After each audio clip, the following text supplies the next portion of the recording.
What's going on, y'all? This B Tatum. So I was thinking just yesterday. I had a really good conversation with a good friend, a couple of good friends about a whole bunch of things um, that we deal with in the African American community. And this is one thing that stood out to me that I just, for the life of me, I'll never understand. And people criticize me for not being a supporter of Black Lives Matter and not jumping on the bandwagon of this claim of police brutality and all this other stuff. I don't jump on the bandwagon of that stuff. And I don't jump on the bandwagon of these fake, phony African American leaders in the community. These leaders of Black Lives Matter. I don't prescribe to that. Now, to be honest, if now there are probably cases of injustice.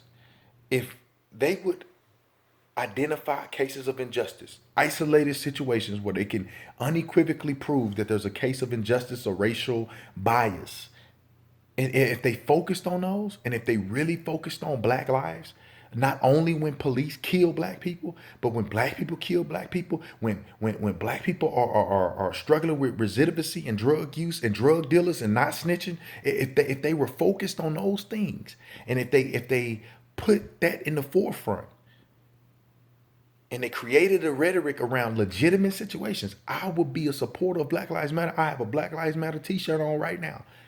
But the problem is that these people are being paid to come out here and create a rhetoric that does nothing but hurt the black community in relationships with black people and other people and black people in the police. I'm telling you, the thing that I would like to see is that I, instead of you telling, and this is like to Black Lives Matter people, instead of you telling a black person, oh, they shouldn't be judging you because your pants sagging. They shouldn't be profiling you because of the way you look, because you got tattoos on your neck. How about you stop telling people that and start telling them, hey, this is how you dress. This is how you represent yourself. This is what you should do if you want respect. You cannot expect a person to be walking around wearing a clown uniform and for people to not think you work in a circus. How are they supposed to know you work in a circus or not? And when you dress like a clown, the same thing is when you walking around dressing like a thug. How do you expect people to respect you as anybody else but a thug? If you dress like a professional, people are going to review you, going to look at you as a professional. I'll tell you this. This is two things that I learned in life. The first thing is when I get on an airplane, I always dress. I always dress business casual. Always. Or I wear a suit. Always. And what I've learned is that when I dress nice and when I look professional, people treat me different. I don't, for whatever reason, it could be race, it could be gender, it could be whatever. I don't know. I ain't in the brains of other people. But all I know is that when I dress nice and I dress respectfully, people treat me different. And another thing, I'll tell you this, and I owe this to my pastor.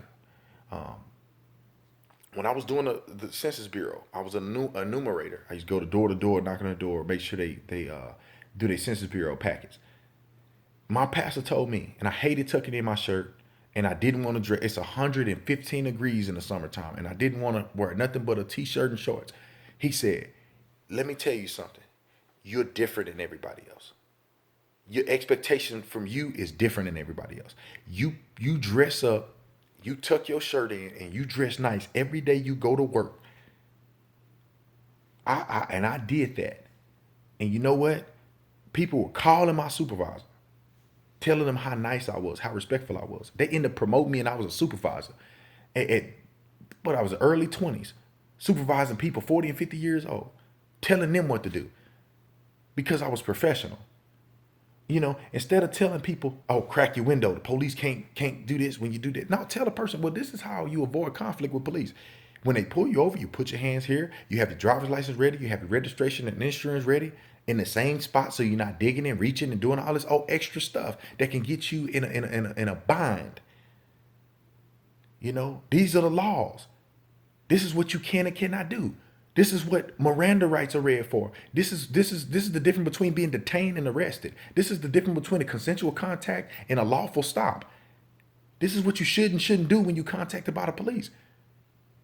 Instead of you sitting there telling people how to be rebellious and going against establishments and systems that will not change, that you do not have the power to change overnight. Instead of you going against the systems, how about you teach people how they can individually impact their own interactions with police, their own interactions with other people? Stop glorifying the hip hop lifestyle and then expecting the world to view you as something other than a thug. When the people who do hip hop for the most part, and nowadays, they all thugs. I'm telling you, dress for success. Dress for the perception that you want people to view you as. If you walk around half naked as a woman, people are going to lose respect for you. You may feel it is not right, but it's reality. If you're walking around with your pants sagging, people may misidentify you with the thug. When you a wankster and you ain't never killed a fly and you putting tattoos on your neck because you listening to rappers and you ain't about that life, but people don't know what you about. They don't know you. So that's all I got to say. I think that at the end of the day, we need to be genuine about our affairs.